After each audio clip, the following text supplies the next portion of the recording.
Hi, thanks Hi. so much Oh, sure. for coming out.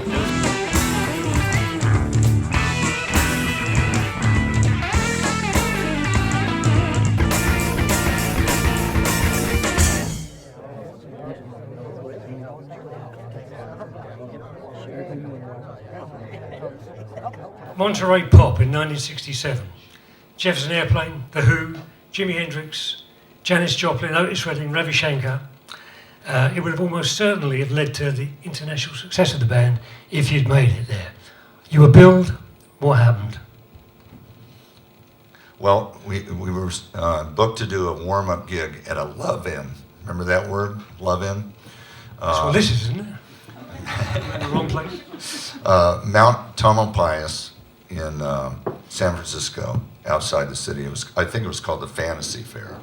And as we were driving up there, I could tell that Don was, he was having a lot of anxiety attacks. And I can tell he was right on the edge. He chose a song that we actually didn't know. So the band didn't actually know. Who was in the band song. then, John, please? That was Jerry Handley and Alex St. Clair and Ry Cooter and myself.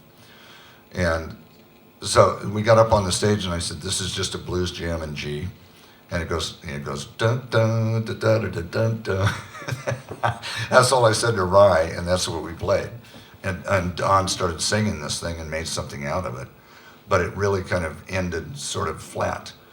And then we started Electricity, which we did know and had rehearsed. And as soon as Don sang Electricity, he just turned around, kind of straightened he was wearing a suit. We were all wearing suits. Turned around and just walked off and fell off the back of the stage, which was about 6 or 8 feet high, and landed on the manager. It was at the foot of the stairs. Manager caught him. And I remember Ry standing there, and he was playing his guitar, and he just kind of started following Don, like, where the fuck's he going? You know? And we finished out the song instrumentally, and Ry walked off the stage, quit the band. We had to cancel Monterey, so it ruined the big chance, you know? Yeah. So in the book, you explain in harrowing terms how Don bullied and psychologically manipulated everybody, you included particularly. Do you attribute any of that to the sort of musical frustration of the creative genius that was there, and the fact that he couldn't write the music and he had to sort of channel it through you as the musical director? I mean, or was he just a bully? I mean, tell us a bit about that. I think it was a little of both. There was a side of him that was really sweet and wonderful and sensitive, and then there was this other side that would come out in certain instances. And I think what it was just what you're saying. It was the fact that he was frustrated because he couldn't really communicate. He didn't have the kind of training that he needed to communicate. So he wound up bullying the guys and kind of compartmentalizing everybody. He sort of turned us all against each other. We were kids compared to him. We were like 18, 19.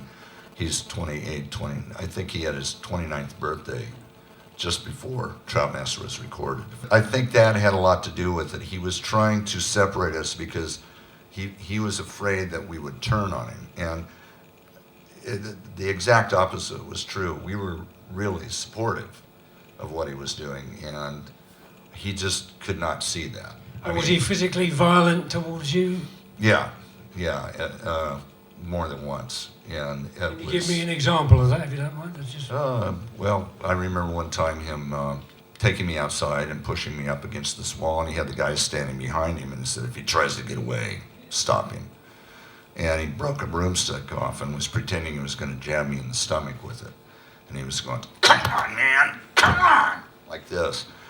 And if I'd have known what I know now, I would have just, kicked him in the balls and walked off. But at the time, I thought that I was wrong. I really had come to the point where he had convinced me that I was wrong, that I had done something wrong, that I was being selfish, that I was being self-centered, that I was missing something.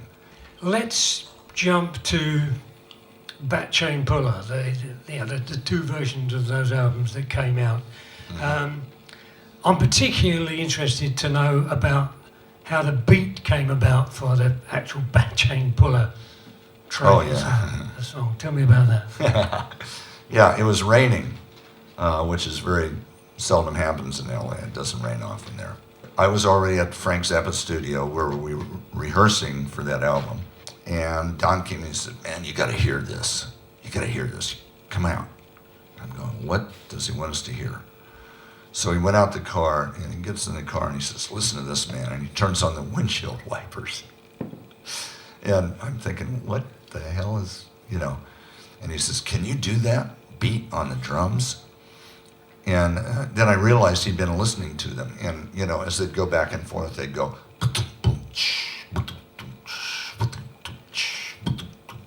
as in reverse. And I said, yeah, I can write that down.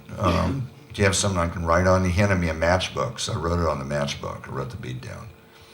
And then he said, now listen to this, and to John Thomas. And he was hitting the little thing that squirts the water up, and it was going, and he says, can you play that on the synth? And John goes, yeah, I think so. So John went in and found the sound, and I played the beat on the drums, which was a pretty simple beat. And he said, that's it. And that was the beginning of the Bad Shape Polar beat. Thank you very much, John French.